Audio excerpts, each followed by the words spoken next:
जो अपर लाइट है वो काम कर रहा था, लो लाइट नहीं चल रहा था। तो कई लोग सोचते हैं कि बल्ब फ्यूज़ हो गई होगी इसलिए चेंज कर रहे। तो इस वीडियो में आपने देखा सबसे पहले फ्यूज़, फिर रिले, उसके बाद नहीं करता तो फिर आप बल्ब पे जाओ। ये 3 फैक्टर ही चेक करना होता है। तो जैसे चेक इंजन लाइट आती है। नमस्कार दोस्तों, आज फिर गाड़ी से रिलेटेड मैं अपनी एक और वीडियो लेकर आया हूँ। इस वीडियो में मुझे अपनी गाड़ी में टियागो में प्रॉब्लम हो रही थी, जिसमें लो लाइट और हाई लाइट में, मतलब लो बीम हाई बीम में एक ही वर्क कर रहा था। और ये बारिश वारिश हो रही है तो कुछ शायद फ्यूज़ ख़राब होगा। कई लोगों को ऐसी प्रॉब्लम होती है, वो समझ में नहीं आता, उनको लगता है बल्ब फ्यूज़ हो गया, बल्ब ख़राब हो गया है कोई। तो मैं आपको बताता हूँ एक्चुअली प्रॉब्लम होती कहाँ है। आइए देखते हैं। आप देख रहे हो हाई पे है, सामने देखो, अगर आपको गाड़ी दिखे, ये देखो जली लाइट, एक लाइट जल रही है जब मैं इसको हाई बीम पे कर रहा हूँ। और जब इसी को मैं अगर लो बीम पे वापस करता हूँ, देखो बंद होगा। ये देखो high beam, low beam, high beam, low beam. तो अभी आपको बताता हूँ इसमें एक्चुअली प्रॉब्लम होती कहाँ है। 3 चीज़ों का होता है बेसिकली दोस्तों। एक तो इसकी फ्यूज़, सबसे पहले आप चेक करो फ्यूज़। दूसरा हो गया आईसी, और वो दोनों ही अगर नहीं है तो फिर बल्ब। अपनी गाड़ी में आप कोई सी भी गाड़ी आपकी है, मैं तो टियागो की दिखा रहा हूँ, जब भी आप अपना ये रिले और आईसी वाली बोर्ड खोलोगे रिले, तो आपको यहाँ पे एक स्टिकर दिखेगा जिसमें सारी चीज़ें लगी होती है, मेंशन होता है कि कहाँ कौन सी स्विच लगी हुई है। तो दोस्तों देखो, हमने इसमें एक्चुअली चेक किया तो एक ये जो फ्यूज है हमारी की, और जो रिले है, रिले भी फूकी हुई थी, बट इसको हमने चेंज कर दिया। और साथ में जब हमने चेक किया तो जब भी आप देखोगे यहाँ से ज़रूर चेक करो आप अपने साइड से। यहाँ आप देखोगे, देखो यहाँ पे लिखा हुआ हाई लो 15। तो हमने चेक किया भाई यहाँ 15, तो ये वाली जो फ्यूज़ आप देख रहे हो, ये जो है ये 15, ये ख़राब थी भाई। हमारी जो प्रॉब्लम थी मैंने आपको बताया, फ्यूज़ की प्रॉब्लम थी, ठीक हो गई इसमें। अब उसको करने के चक्कर में एक छोटा सा गुफ अप कर दिया हमने। फ्यूज़ चेक कर रहे थे कि सारे फ्यूज़ भी, मतलब ये तो हमें पता चल गया कि भाई इसकी वजह से प्रॉब्लम थी, ये फ्यूज़ हमने चेंज कर दिया। बट इसके साथ कुछ और प्रॉब्लम तो नहीं थी, तो इसमें हमने सारे फ्यूज़ चेक कर रहे थे एक बार। तो भाई साहब फ्यूज़ चेक करने के चक्कर में इस फ्यूज़ के ऊपर की कैप हमसे उड़ गई। अब उड़ के कहीं गाड़ी में अंदर चली गई है। अब उसको अब ढूंढने, इस चक्कर में हमने सोचा पूरा फ्यूज़ बॉक्स ही खोल के देख लेते नीचे हो, पर मिली नहीं। तो भाई अभी जैक लगा के अब नीचे ढूंढ रहे हैं।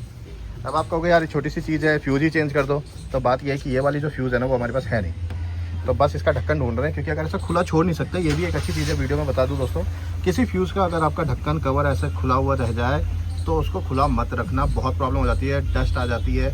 आप देखो कितनी डस्ट है इधर साइड में, देख रहे हो। तो जब इस प्लास्टिक पे आ सकती है तो फ्यूज़ पे क्यों नहीं आएगी। कवर होता है, उसके बाद भी डस्ट आती है, पानी होते हैं जिस वजह से फ्यूज़ सूख हो जाता है। तो ऐसे में ज़्यादा प्रॉब्लम हो सकती है कि आपकी फ्यूज़ प्रॉब्लम करे। तो कभी भी फ्यूज़ को खुला मत छोड़ना, इस तरह से ढक्कन निकल जाता है। चेक करने के लिए ना, बट वो उड़ गया कहीं, मतलब झटका लेके कहीं गिर गया। अब भाई अभी उसी को ढूंढ रहे हैं नीचे, ये देखो कि कहाँ गिरा है, तो वो निकाल के फिर इसको हम इसमें लगा देंगे अभी।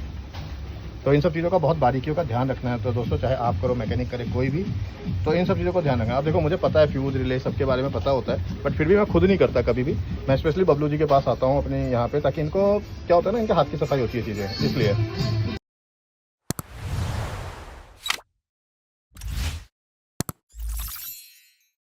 एक छोटी सी फ्यूज़ है जो 15 नंबर की फ्यूज़ थी, वो चेंज करने से काम हो गया। तो आप लोग सबसे पहले फ्यूज़, फिर रिले, उसके बाद नहीं करता तो फिर आप बल्ब पे जाओ। ये 3 फैक्टर ही चेक करना होता है, ये हमने किया।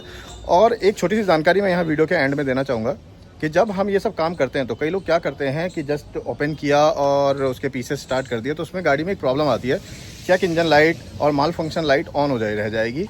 क्योंकि आपने गाड़ी के जो प्रोसेस है ना, उसको करने के लिए, किसी भी चीज़ को चेक करने के लिए, गाड़ी का कोई पार्ट अगर चेंज करना है, कोई चेक करना है इंजन में खासकर, तो वो आपने अगर प्रॉपर तरीके से चेक नहीं किया, प्रोसेस नहीं किया है प्रॉपर तरीके से कि कैसे उसको करना चाहिए, तो वो इशू आएगी।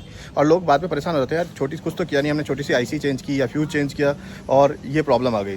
तो मैं आपको बताता हूँ क्यों, मैं खुद क्यों नहीं हाथ लगाता, क्योंकि ये सब छोटी चीज़ें हैं, बट कर सकते हैं, बट प्रोसेस नहीं पता होता कई बार करने का।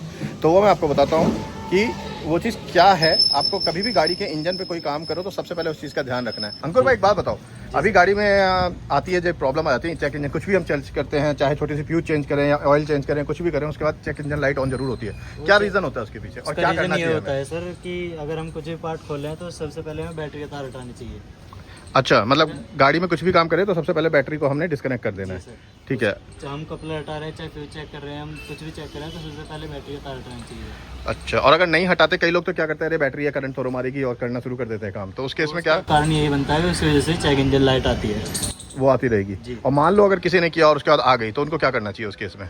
उसको फिर दोबारा बैटरी खोलनी चाहिए और दोनों बैटरी के तार जो है उन्हें आपस में लगाना। अच्छा, दोनों जो इसके सॉकेट हैं हाँ, दोनों बैटरी चेंज तार करके खोल के और दोनों आपस में उनको लगाए रखना है, उससे चेक इंजन लाइट चली जाती है। ये छोटी सी बात थी जो अंकुर भाई ने हमें बताया कि कई लोग ध्यान नहीं देते हैं गाड़ी में कुछ भी अगर आपको काम करना, खासकर इंजन में, तो बैटरी सबसे पहले डिस्कनेक्ट करना है। अगर नहीं करोगे तो check engine light, malfunction light और ऐसे कई लाइट आते हैं, क्योंकि बैटरी आपकी गाड़ी को पावर मिल रही होती है और तब आप काम करते हो, तो ये इश्यूज आते हैं। तो दोस्तों जब भी करना, किसी मैकेनिक से भी कराना, अगर आप देखो वो काम कर रहा है तो इस चीज़ का ध्यान रखना कि भाई बैटरी डिस्कनेक्ट कर दो, नहीं तो इशू आएगी। तो दोस्तों आज की इस वीडियो में मैं इतना ही आप लोगों को कहूँगा कि कोई गाड़ी छोटी हो तो परेशान होने की ज़रूरत नहीं है। छोटी छोटी जानकारियाँ आपको बहुत हेल्प देती हैं आपकी गाड़ी को अच्छा रखने में। तो मेरी वीडियोस को देखते रहिए, और जिनको अगर कोई काम है, जो नोएडा एनसीआर में रहते हैं, तो बबलू कार के पास आप आ सकते हैं अपनी गाड़ी की सर्विस कराने। अच्छी सर्विस है और मैं बिलीव करता हूँ, इसलिए आप लोगों को रेफ़र भी करता हूँ। धन्यवाद।